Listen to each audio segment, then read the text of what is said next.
So, one place I really didn't expect a war game to be set in is a fictional Korean War. Not to say that North and South Korea haven't really been to war, because they did, in June 1950 up until July 1953. Hell, World War III was once nearly started over a friggin' tree. I'm not joking. On the 18th of August 1976, Allied forces went into the DMZ to cut down a tree as it was blocking the view to North Korean barracks near the border.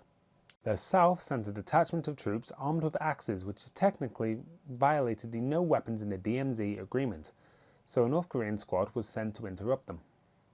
A fight broke out and 2 American officers were injured, as America has long been trying to help South Korea defend its border against North Korean aggression. However, that is not the focus of this video. If you'd like to know more about that incident, Google Korean Axe Murder Incident. It is really wild. So yeah, the focus of this video is actually a relatively forgotten title. I mean, sort of. I've spoken with many gamers who know of this title and have equally fond memories of it as I do. The title in question is Mercenaries Playground of Destruction.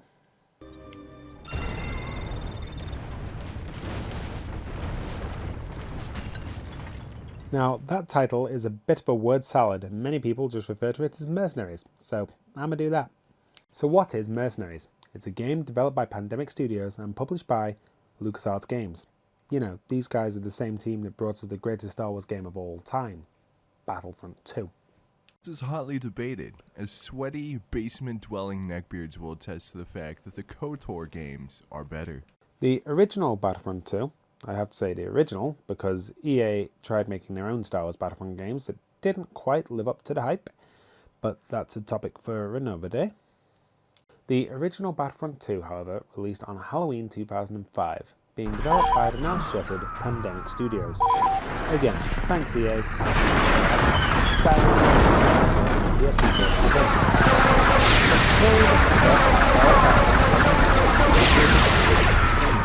Seeing as San Andreas had released the same week just a year prior. Oh shit, here we go again. Lucas Games and Pandemic wanted a piece of that open world pie. I mean, hell, the news was always mentioning Grand Theft Auto, and that was probably one of the only things that helped drive the sales for Rockstar's flagship franchise, the controversy. Not to mention the GTA clones, as they were dubbed, games that tried to run with the open world crime grain.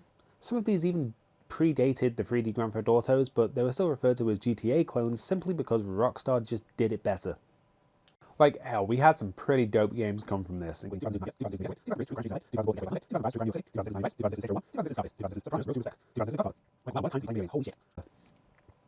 Like, wow, what a time to be playing video games. Holy shit. And so, of course, LucasArts wanted a piece of that pie too, and so they devised a game that would be open world, violent and destructive, but not crime-based. They came up with the plot of Mercenaries, a gritty third-person open-world shooter set in Korea of all places. The game's events would see the player playing as one of 3 mercenaries dropped into the DMZ and tasked with aiding the AN, because the UN didn't want to feature in a video game about real-world conflict, I guess because they are too high and mighty to be in a game where there's killing. You're tasked with helping the Allied nations, or the AN, and occasionally aiding other factions as well, those being the South Koreans, the Russian Mafia, or the Chinese. You're always at war with North Korea though. Always. Each time you help one of these factions, though, the other faction's relations will go down, thus making the majority of your time in Mercenaries be a balancing act. From capturing North Korean generals, running from one faction base to another, trying to keep the relationship meters balanced. This is how your character earns money. Money can be spent on nearly everything a mercenary will need, from guns and ammo to vehicles and air support. You have 3 characters to choose from. You could play as Chris Jacobs, voiced by the incredibly talented Phil Lamar. He voiced Hermes in Futurama and has lent his voice to the Metal Gear series, Jak and Daxter, Darksiders, Final Fantasy, Infamous, Dead Island, Kingdom Hearts and Mortal Kombat. He even had quite the role in Pulp Fiction. Chris Jacobs, however, is a former Delta Force operator from the United States. He has more health than the other mercenaries and can speak Korean. Alternatively, if you prefer having boobies, you could play as Jennifer Mui, voiced by the well-known Jennifer Hale, of whom is also a decorated voice actor, appearing in the Baldur's Gate franchise, Mass Effect, Metal Gear Solid franchises, as well as appearing in Bioshock Infinite, Metroid Prime, Overwatch, Knights of the Old Republic. In 2013, she received a Guinness World Record for the most prolific voice actress, which between us smooth brains means she was present in a large number of games. She has also been in numerous animated shows, but I won't list them here. Again, we'll be here all day. The funny thing is, this is my first time recording this script in front of the camera either, so I ideally do not want to be here all day. Jennifer Mui, however, is a former MI6 operative. Before joining the X-Ops team, Mui, highly efficient in stealthy maneuvers, she doesn't alert enemies as easily as her other mercenary colleagues. She was born to a Chinese-British family in Hong Kong, and as such has studied and can speak Chinese. Lastly, we have probably the most notable character in Mercenaries, Mattias Nilsson, voiced by Peter Stormare, a Swedish actor who has had roles in Jurassic Park, The Big Lebowski, Armageddon, Minority Report, Bad Boys 2 and 22 Jump Street, as well as lending his voice to Destiny, Until Dawn and Destiny Supposed 2. to be 4 wheels and I only got 2! Stormare This always starred in happens. several adverts for a little-known franchise called Call of Duty, such as work, he played relationship obligations, dates, and the like, and allow his contractor to play COD all day in Prestige. Sounds like a dream. The best part, though, is that because Peter is Swedish, he's featured in a music video for my all-time favourite band, Sabaton. Mattias, however, was formerly a Swedish naval artillery officer who decided to join the mercenary way of life. He's reckless, violent, loves explosives, however, due to his former occupation, that's hardly surprising. He's quick, too. He can speak fluent Russian, allowing him to understand private mafia conversations. Mercenaries also has plenty of collectibles scattered around its open world. They are relatively easy to find, mostly being off the beaten path more or less, enticing you to explore. Collect enough of these scattered trinkets, however, and the game will give you some additional skins to use, mostly various members of the North Korean elite. Collect even more of these, and there are cheat codes to unlock the leaders of each faction as skins, and because this is a LucasArts game, you can unlock Indiana Jones and Han Solo as skins too. However, I have heard that it depends on which console you play on as to which of the two skins you unlock. The only thing is that playing a female character, of whom has a smaller frame than the males in this game, makes these skins kind of break a bit. Their arms clip through their chests, as Jennifer's character model is smaller and slimmer than everyone else's, so it kind of breaks these alternate skins. The joy of Mercenaries is it is truly one of the first open world games to allow the player full control and let them embrace the chaos. What, just because there's an ace card in a heavily defended fortress, you're telling me that I can't use this helicopter to launch missiles down his throat? Yeah, Mercenaries don't care. It gives you the keys to the copter and says fly straight into that wall over there. It gives you all the tools to go and make your own fun. The only downside to this game's destructive sandbox is the downtime. Before you unlock aircraft, you have to drive from location to location along sparsely populated foggy roads. This is due to the fact that the game was released on 6th generation consoles and never saw a PC release, so to make up for the console's shortcomings, heavy fog was implemented to mask the pop-in and render issues that would have undoubtedly resulted from a game of this scope on such basic hardware. I've had it numerous times playing this on the Xbox One S, where I can see characters off in the distance that have loaded in but aren't meant to be in the player's field of view. The goal of helping these factions is to garner enough favour to be awarded a bounty hunting mission for a general or officer in the North Korean forces. These officers and generals are assigned a playing card number, for example the 2 of clubs, your first contract upon arriving at the AN headquarters, which is being shelled rather mercilessly by North Korean forces.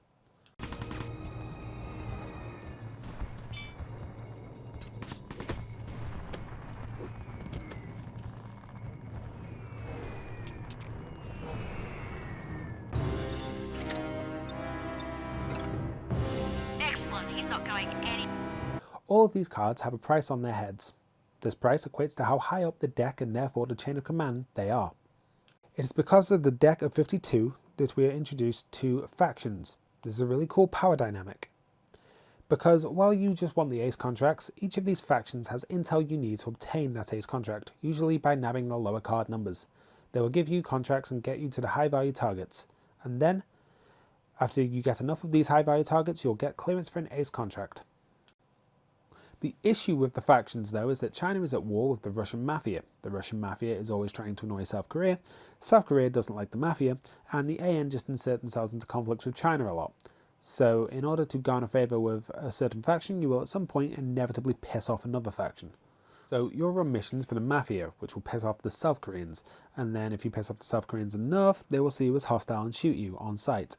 The only way to fix this is to go to whichever faction's HQ and bribe the guard, and gain enough favour to get back into doing contract work for them. It can be a pain though, as when you upset a faction so many times, they will not let you do missions for them. I learnt that the hard way. Sorry, South Korea.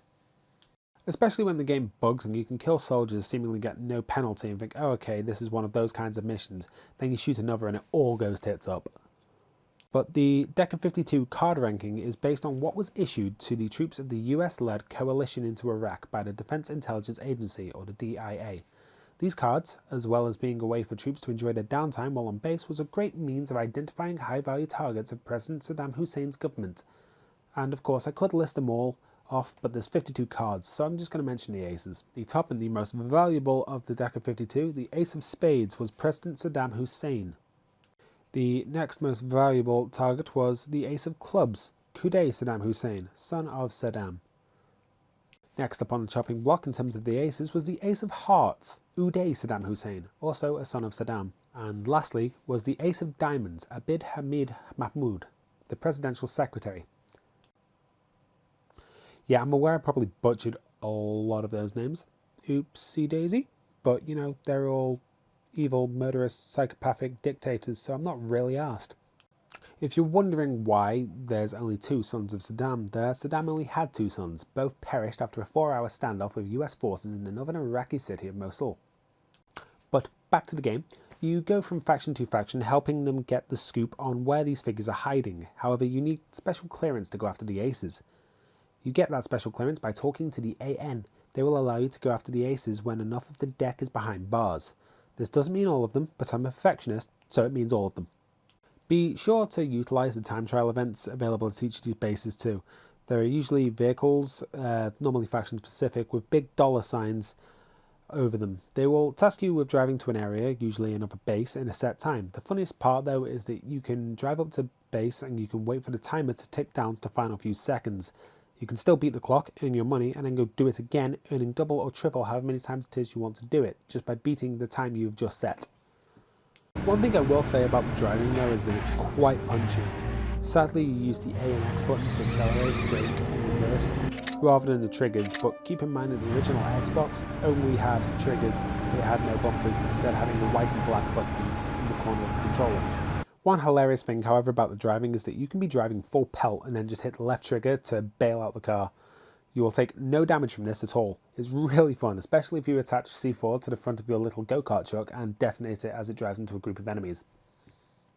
I'm not a sadist, I promise. But don't press LT in a helicopter though. No, I'm just kidding, the game doesn't let you bail from a helicopter in the air. Somewhat disappointing, it would be funny to do. Still though, I imagine if you could do it, that would be really annoying if you accidentally hit LT. Now, Mercenaries is a free-roaming game that gives you access to some pretty powerful weaponry. You can commandeer helicopters, tanks, APCs, 4x4s with the MGs or rocket launchers attached to them, Humvees, and you can even commandeer civilian cars too. One super cool thing to note is that there are GSRN reporters scattered all over Korea too. You'll see their news vans and the cameraman will often follow you around for a little bit. I captured the 4 of Clubs and there was a GSRN news van there. I hijacked the news truck and heard about the 4 of Clubs capture in a daring allied raid. I like staying under the radar. Now you may be asking yourself, if I have a rocket launcher, tank or helicopter with missiles, what can I destroy? Literally every building in the game. Now sadly not every building will stay demolished as the game's engine would just shit itself. But that is the case with all key buildings of interest such as barracks, monuments and objectives. They'll all remain destroyed. So that's pretty cool.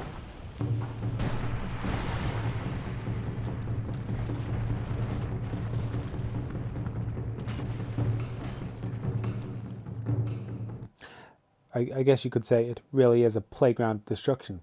Now, after your dealings with the Russian mafia, you unlock the Black Market, accessible from your PDA, because this is the mid to late noughties, and back then the dreams of technology looked a hell of a lot different to what they are today. The Black Market allows you to call in supply drops, being weapon caches, including vehicles and heavy armour, aircraft, or just random ass civvy vehicles, because why not? So, the first portion of Mercenaries, you'll start in the DMZ and the southern half of North Korea. The map is a fair size, but it's not massive. Still, for 2006, it was impressive. While you may be thinking the map isn't overwhelming, in the latter stages of the game you unlock the North, ready to make a push on Song's fortress. This is a whole new area with a lot more to see and destroy. Now, for the most part, I find this game not to be too tricky. You can keep factions happy, it's a doddle. The real difficult parts come from the ace contracts. They are really long missions with absolutely no checkpoints.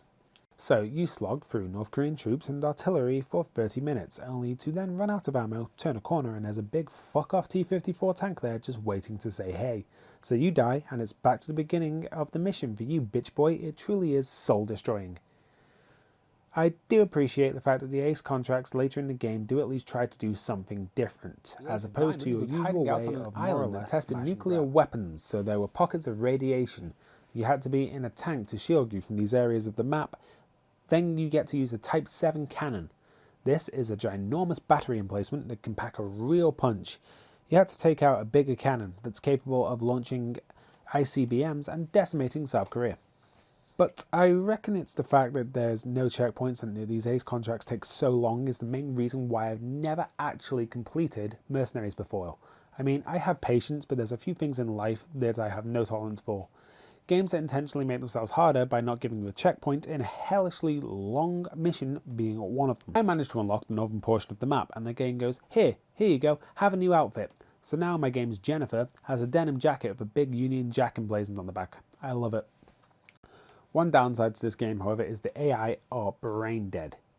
They will frequently run into your line of fire, which I'm sure I don't need to explain to you why in a game about keeping factions happy with you, accidental friendly fire can be kind of irritating. Also, I have had numerous escort missions where there is an officer, reporter or inspector that needs to go to a location for them to do whatever at this location, only for them then to bug out when it comes to getting back in the vehicle.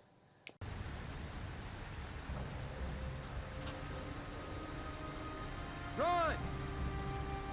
Crap!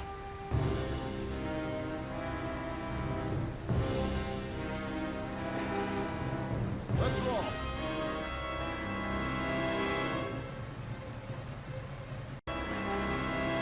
Let's go already. Damn!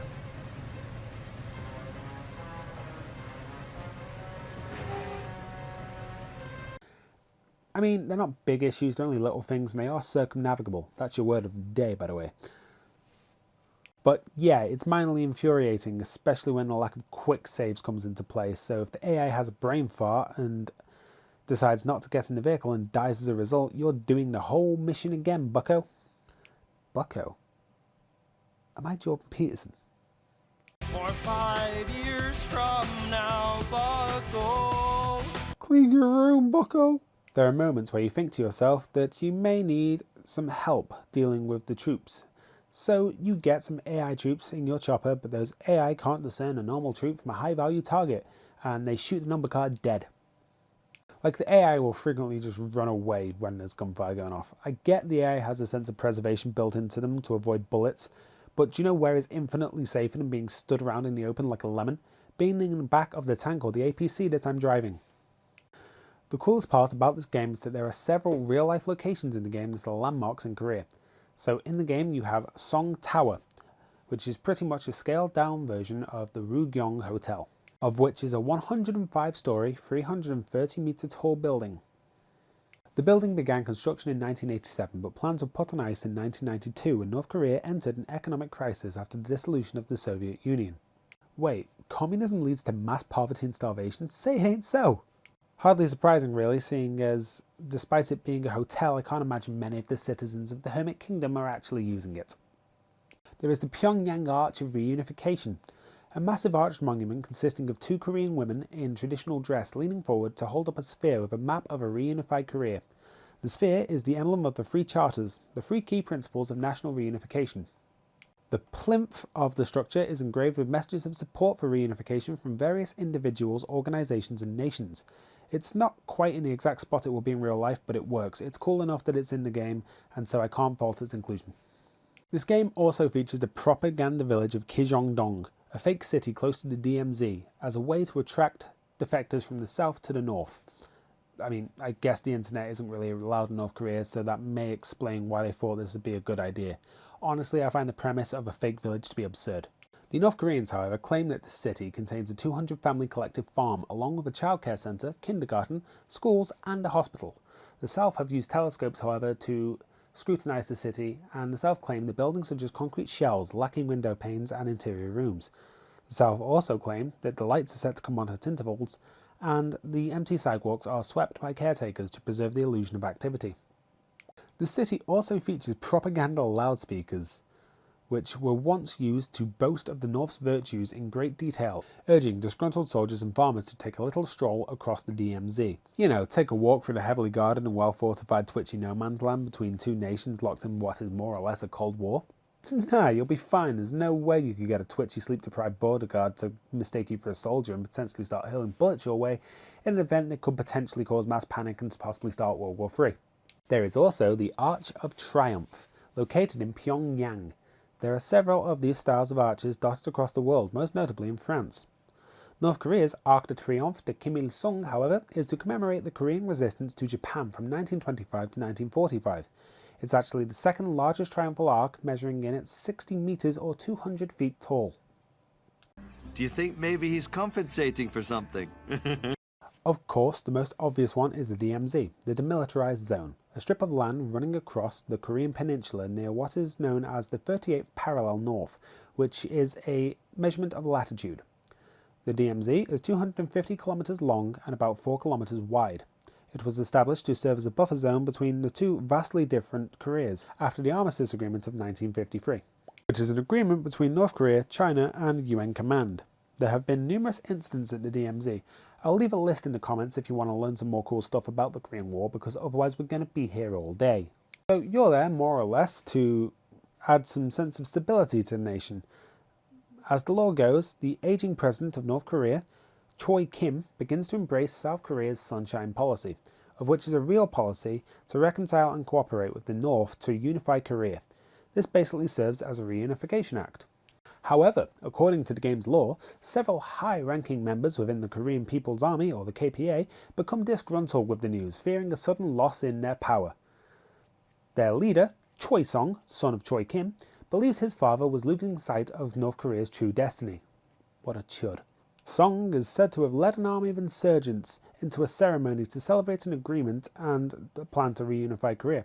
These insurgents shot and killed political leaders from both sides of the DMZ, and Song is reported to have killed his own father in the process. The freakiest part about this bit of lore is that in real life, Kim Jong-un, our favourite Korean dictator, actually had his uncle executed in 2020, meaning this game basically predicted the events of Lil Kim's temper tantrum. Let's hope that's all it gets right. So after this coup, the country severs all contact with the outside world, keeping its activities to a minimum for months, until a North Korean freighter by accident was discovered to contain a small but potent nuclear weapon bound for an Indonesian terrorist front.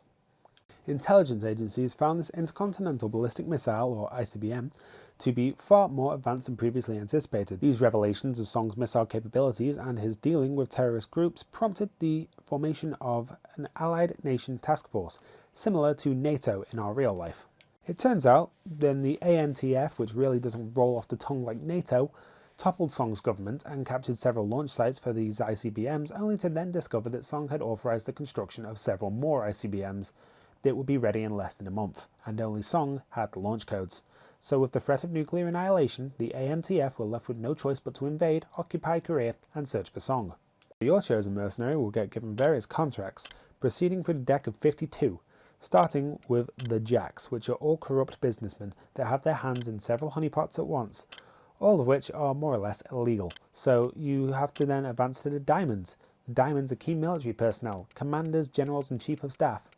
From there, it's on to the Hearts, a deck fully dedicated to scientists and professors, mostly from Song's nuclear program. Then finally, it's on to the Spades. An all-female deck of Song's most brutal female special forces. Hilariously though, the heads of this deck are all men. The Jack, the Queen, the King, and the Ace are all men.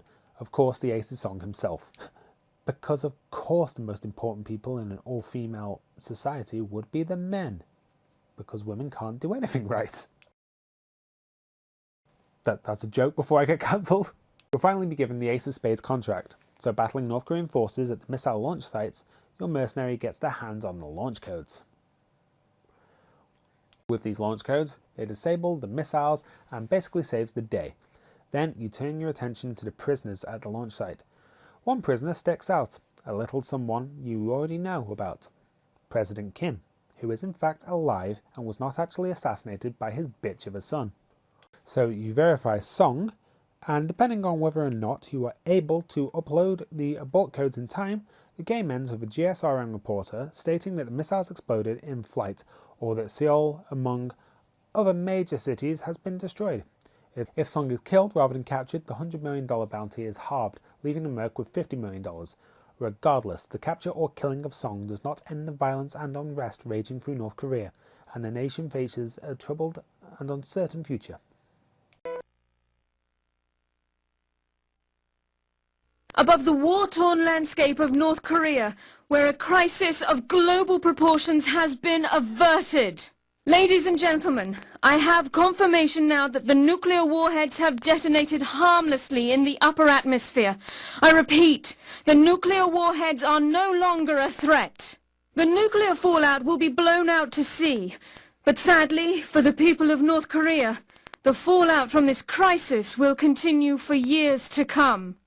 This is Adriana Livingston reporting live for GSRN. Are we back? Factional violence continues to rock Pyongyang, with little regard for AN authority. With reports that the Russian mafia is now firmly in control, one fears that the worst has not yet passed for the people of North Korea. For GSRN, this is Kyle Kowakian. Now, the game has multiple endings, however the canonical ending is with China emerging the victor in the conflict, thus annexing North Korea. However, I suppose when you have the largest population on the planet, you can just throw bodies at a problem until it goes away. Communism, kids! My ending, however, was with the Mafia taking control of the region, and it is implied that the people of North Korea will now suffer as a result. Mercenaries is one game which has a killer musical score attached to it as well, which really helps the game. Composed by Michael Giacchino and Chris Tilton, the soundtrack is this big Hollywood action epic. It's so memorable that I was humming it for hours, and it's such an unforgettable soundtrack.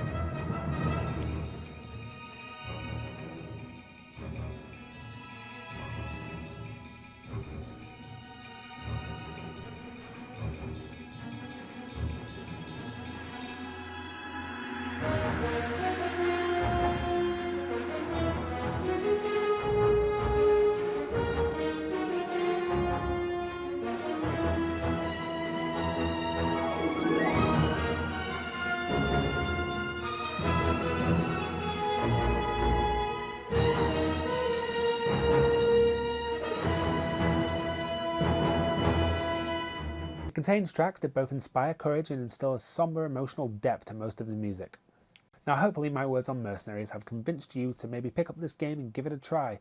But I hear you ask, I don't have a PS2 original Xbox, so what do? Well, here your options aren't very vast at all. You have 3 options. More or less, option 1 is to play it on the original hardware, the PS2 or Xbox original. Option 2 is to use the backwards compatibility of the early fat PS3s and the Xbox 360. In my experience though, neither of these options work very well, as the 360 has awful glitches that can crash the game and cause a lot of issues, especially if you don't save super frequently. Plus, the minimap tends to freak out when you get towards the Chinese area of the game. Overall, it's just not a very fun experience playing it on the 7th generation consoles, and playing on the 6th generation consoles via composite cables isn't really the best way to enjoy Mercenaries Playground of Destruction. I've been playing it on my Xbox One S and it's been running wonderfully. Through HDMI it looks so good, the colours pop and the widescreen really helps. Honestly, the game looks great when playing through Xbox One S, and it seems that the graphics have been touched up from its original release, but I can't find anything concrete to say it has, so just take that with a grain of salt. I bought my copy from a UK retailer known as CEX, Complete Entertainment Exchange, so it should really be CEE. But ha, sex. This game cost me £2 plus postage, which is a really good deal for a game like this. If you have an Xbox One, or are willing to put up with the bugs on the Xbox 360, or have original 6th gen hardware lying around, I highly recommend this game. It is definitely worth your time. One thing I will say though is the game did crash on me numerous times when I tried to talk to the Russian HQ guard. Not entirely sure why this was happening, but I think it had something to do with the fact I was still moving whilst pressing Y. I know. It's really weird. I know. It was rather annoying when this happened though, especially when you forget to save like the little brainlet you are, meaning me. But overall, I'm unsure if this is actually a bug in the game or just an issue with the backwards compatibility crapping out. I can look past it though. Overall though, aside from a few data mechanics here and there, the apparent lack of an autosave checkpoint system in some of the ridiculously long missions, this game is a blast to play through, just causing havoc, destroying everything in sight, or as the Americans call it, peacekeeping. This game is definitely worth a look into, if you are at all interested. Costing so little for a physical copy, if you're able to play it, I recommend doing so. Do I recommend completing it though, however? No, I'd save yourself the headache of the final level, but it's definitely worth experiencing despite its flaws. Truly, it still hurts me that Pandemic was acquired by everybody's favourite game publisher. They were basically forced to scrap every ongoing project they had aside from Mercenaries 2 because this game sold immensely well, despite being banned in South Korea alongside Ghost Recon 2. They also nearly got a third entry, but I'll discuss that at a later date as well. They also, under EA, released one game which is a little gem to be fair, and I will talk about that in another video at some point. The fact EA killed this really talented game studio to turn it into the Battlefield help is one of the biggest tragedies of big acquisitions to date. Thank you so much for stopping by, and I hope you enjoyed this nostalgic look at a true gem. I have many more videos planned and they will be coming soon. I've just been really busy with starting a new job and studying for my driving theory test, so I haven't had much time to sit and collect my thoughts on games. That, and I like to get my recording done when I'm home alone so I'm not getting disturbed, which is tricky with my mum working from home. Then when I do get an afternoon to myself, everybody and their mother wants to message me. Yeah, they either want to message me, phone me, text me, or otherwise just bug me when I turn on my camera. It's really annoying. Like, for example, when I was recording this video right now, my girlfriend called me and I had to start this entire recording all over again, which was like half an hour of my time I've just wasted. Regardless though, if you like this video, please leave a like and, it really helps motivate me and lets me know if the direction I'm taking my content in is working. If you're new here, consider subscribing for more nostalgic reviews and content. I thank you, and until next time. How doing you are, boys and girls? Make sure to PapaScho you subscribe, or have to do this to you. I will.